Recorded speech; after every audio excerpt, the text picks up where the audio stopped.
All right, if you missed Tuesday night Race Chat Live, you missed Chris, Taz, and Miss Lee talk about the Chase Elliott, Denny Hamlin incident where Chase Elliott put him into the wall and now suspended this week.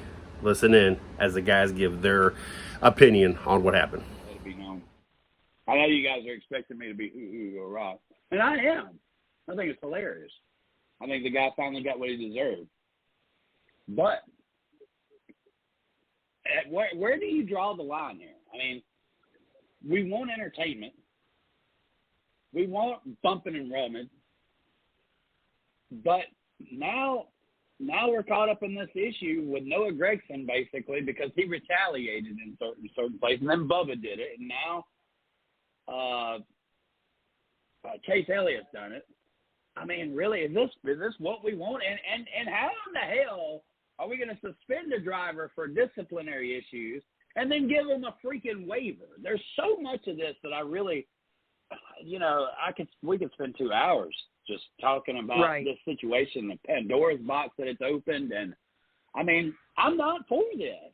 I'm really not for suspending a driver. Yeah, he shouldn't have hooked him. He shouldn't have hooked him in the wall in the front stretch. But just imagine, Carl Edwards. My question he didn't get suspended when he. My question is, why do they have to submit a second waiver if he already got one through that was already approved? Exactly. That's the part that I don't understand. Why are you applying for a waiver? But that aside, as far as the issue of suspending Chase, Michael Waltrip on Race Hub tonight, and I know we all have our opinions about Mikey, but basically what Mikey said was that bumping and rubbing is racing, hooking is not.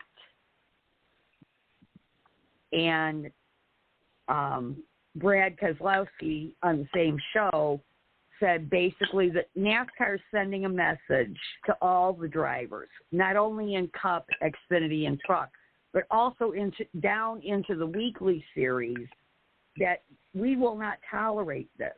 This is something that is not right,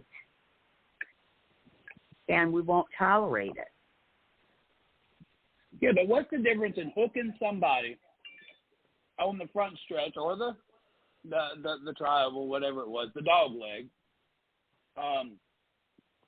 versus Austin Dillon punting Eric Almirola into the wall at Daytona, where we lost Dale Earnhardt for the win? Y'all tell me where that line is drawn. Where do we draw the line? I know, and I'm not going to get all excited. And I'm not going to get all crazy on the first day back. I've actually had level blood pressure today, so I'm going to. I didn't really view the Rhinestone Cowboy AA battery incident at Daytona you're talking about as Dillon hooking Almirola. I see it differently, but that's my own opinion, and you have yours. How do you see it that way differently? Tell me how you see it differently. Tell me why there is a difference. Tell me, please, because maybe you hold that threshold that I can't figure out. So describe to me the difference in somebody basically running over a person in front of you, hooking them into the wall, because if I remember clearly, Eric Almirola hit the wall nose first, wide the hell open, in the backstretch, not in the corner. And I mean, what's the damn difference, y'all? If you can explain to me the difference. Maybe it's because it's racing for a win. Maybe that is the difference. Maybe that's something that Taz, you were going to say here. But I need to know from you guys why I can't seem to draw the line between. I need to draw the line between these two wrecks, and I need y'all to help me do it. So please, Taz, tell me, and then Ms. Lee, if you don't mind, please, because I need some therapy over this. I saw that. So the Austin Dillon incident you're talking about a few years ago, I saw it as he had momentum and he tagged the front bumper of Austin Dillon versus the back bumper of Eric Almirola somehow didn't line or mix up right. It didn't really look like a hook as you saw in Bubba Wallace and Kyle Larson last year, and then Chase Elliott, Denny Hamlin yesterday. Okay, so I have 2 points to make about this incident. Number one being Elton Sawyer was on Race Hub as well and talked about how they went back and they looked at in-car cameras, they looked at television coverage, they looked at the SMT data. Mm-hmm. And this is something that both Brad and Michael commented on, was the SMT data does not lie. And Denny talked about this on his podcast about how it showed that Chase's steering wheel took a sharp turn and immediately turned back straight. Now, if he was not in control of that car, he would not have made that correction as quickly as he did. Right.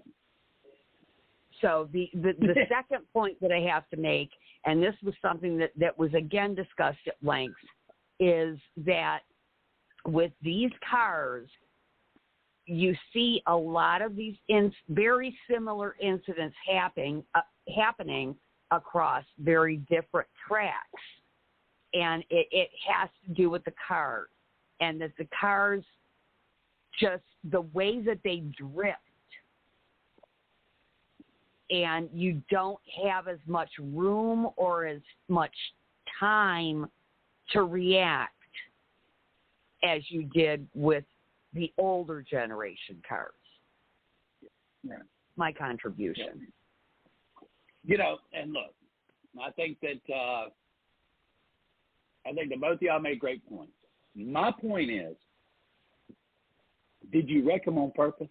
Because if you wrecked them on purpose, I don't care. It should be viewed as the same thing. But to get us all off the hook, I believe there is a difference in the two. And I believe the difference is, one, I'm racing for the win. And two, I did that because I was pissed. And we know as well as anybody, that's not the mentality that you need to have when you're in a race car. You are in a 3,500-pound deadly weapon. If you're not able to hold your cool, then that's about like somebody who runs into a building with a gun and doesn't understand that you may have to use it. You know what I mean? Like you have to be aware of what you are doing. If you go off into a deadly situation with a gun, you better know how to use that fucking thing, because if you don't, you're probably going to wind up in chalk, right? So if you're a driver of that race car, you've got to be in control at all times. Even in temper tantrum, you still have to be in control. And Denny called Chase for what it really was. It was a temper tantrum. It was. Yes, it was. You don't have to race on me. We have seen this from Chase as we've seen it from Bubba. It is very interesting that both of these drivers who have gotten away with murder in the past has now been given a discipline. And I think that this discipline actually helped Bubba Wallace. It calmed him down, because when Big Bill sat down and told everybody on Days of Thunder about the whole the Japanese lettuce inspection, I think we all kind of understood then that there was a time where NASCAR said, hey, you may be Dale Earnhardt, you may be Jeff Bodine, but as soon as y'all are out of this sport, somebody else gets in your car. And that's what they have to deal with. So these drivers understand when they're disciplined to this severe of a penalty, that they don't have as much free reign as they thought they did. And this is going to be probably good for Chase Elliott's career. If not, this could be the catapult of, what happened to the Sunshine Boy, right? I as somebody who has detested Chase Elliott from day one, I've always felt he was overprivileged, overhanded. The kid's been with Hendrick since he was 15 years old. Bill Elliott, not only did he turn his back on Ford once, but he did it twice, one with a Dodge and the next time with a Chevy. Chase Elliott should have been a Ford kid, because Ford had always backed Bill Elliott before he turned his back. And, you want to get into that discussion real quick. Look, I found out that Jeff Gordon was actually supposed to go to Ray Evernham.